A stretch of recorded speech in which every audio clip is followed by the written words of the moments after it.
வணக்கம்.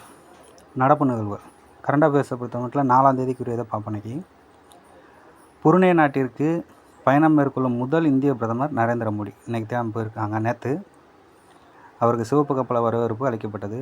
அவங்க வரவேற்றது யாருன்னா புருனே இளவரசர் ஹாஜி அல்முதாதி வில்லா. 40 ஆண்டு கால ராஜ உறவுகளை மதிப்பளிக்கும் விதமாக இந்த சந்திப்பு நடக்குது.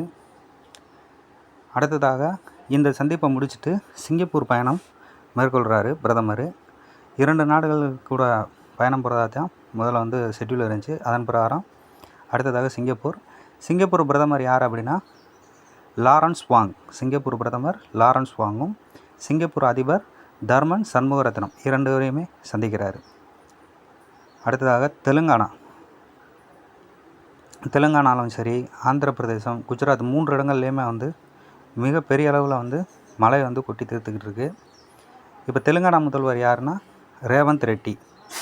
ஆந்திர பிரதேச முதல்வர் என் சந்திரபாபு நாயுடு. குஜராத்தை சேர்ந்த முதல்வர் பூபேந்திரஹாய் படேல். அடுத்ததாக மேற்கு வங்க முதல்வர் மம்தா பானர்ஜி. பாலியல் குற்றங்களில் ஈடுபடுபவர்களுக்கு மரண தண்டனை நிறைவேற்ற சட்ட திருத்த மசோதா நிறைவேற்றியிருக்காங்க மம்தா பானர்ஜி அவர்கள். அடுத்ததாக நமது பாதுகாப்புத்துறை அமைச்சர் ராஜ்நாத் சிங் தலைமையிலான பாதுகாப்பு கவுன்சில் கூட்டம் புதுடில்லியில் நடைபெற்றுச்சு. குடியரசு துணைத் தலைவர் ஜெகதீப் தன்கர், நமது இந்திய நாட்டின் குடியரசு துணைத் தலைவர் ஜெகதீப் தன்கர், இவரை நமது தமிழகத்தின் மத்திய இணை அமைச்சராக இருக்கக்கூடிய எல்முருகன் அவர்கள் சந்தித்து புதுடில்லியில் தமிழ் சார்ந்த பல்கலைக்கழகங்களில் இருக்கைகள் அமைக்கணும்னு சொல்லி வலியுறுத்தி அவர் கடிதம் கொடுத்துருக்காரு. நேரில் சந்தித்து பேச்சுவார்த்தை நடத்திருக்காங்க. அடுத்ததாக சத்தீஸ்கரில் இப்போ நக்சலைட் பிரச்சனை பெரிய அளவில் ஓடிக்கிட்டு ஒரு 9 பேர்கிட்ட இறந்துட்டாங்க. ஜஸ்ட்டு தெரிஞ்சுக்கோங்க, இப்போதைக்கு நக்சலைட் எங்கனாக்குள்ள பிரச்சனை அதிகமாக இருக்குன்றதுக்காண்டி தான் சொல்லியிருக்கேன். அடுத்ததாக பாரிஸில் நடக்கக்கூடிய பாராலிம்பிக் போட்டி. இந்த பாராலிம்பிக் போட்டியில் துளசிமதி முருகேசன், மனிஷா ராமதாஸ், நித்யஸ்ரீ சிவன் இவங்கெல்லாம் தமிழக வீராங்கனைகள். இவங்களுக்கெல்லாம் நமது தமிழக முதல்வர் மு க ஸ்டாலின் அவர்கள் வாழ்த்து தெரிவிச்சிருக்காரு.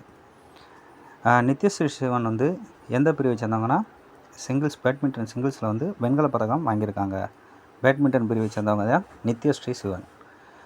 அடுத்ததாக கோயம்புத்தூரில் எஜுகேஷன் ஃபார் ஆல் அப்படின்னு சொல்லி கலாம் உலக சாதனை புத்தகத்தில் ஒரு 2000 பேர்கிட்ட அவங்க பங்கெடுத்து இந்த உலக சாதனை நிகழ்த்தியிருக்காங்க. அடுத்ததாக அமெரிக்க ஓப்பன் டென்னிஸை பொறுத்த மட்டும் ரோஹன் போபண்ணா இந்தியாவை சேர்ந்தவரும், அல்கிலா சுச்சியாடி இந்தோனேசியாவை சேர்ந்த வீரருமான 2 பேரும் சேர்ந்த ஒரு ஜோடி அரையிறுதிக்கு முன்னேறியிருக்காங்க. அடுத்ததாக பாரா ஒலிம்பிக்கில் இந்தியா 15வது இடத்துல பதக்கப்பட்டியலில் இருக்காங்க. முதல் இடத்துல சீனாவும், 2ஆம் இடத்துல பிரிட்டனும், 3ஆம் இடத்துல அமெரிக்காவும் இருக்காங்க. அடுத்ததாக இந்தியாவில் இருக்கக்கூடிய முதல்வர்கள் எந்தெந்த மாநிலத்துக்கு யாரெல்லாம் முதல்வராக இருக்காங்கன்னு சொல்லி யாராச்சும் தெரிஞ்சவங்க நோட்ஸ் எடுத்து ஸ்க்ரீன்ஷாட்டில் போட்டு விடுங்க. தேங்க்யூ. நாளைக்கு கரண்ட் அஃபேர்ஸில் அடுத்த வீடியோவில் பார்க்கலாம். இப்போ நான் போகிற இந்த கரண்ட் அஃபேர்ஸ் எல்லாமே ஒரு ஸ்க்ரீன்ஷாட் போட்டு வச்சுக்கோங்க.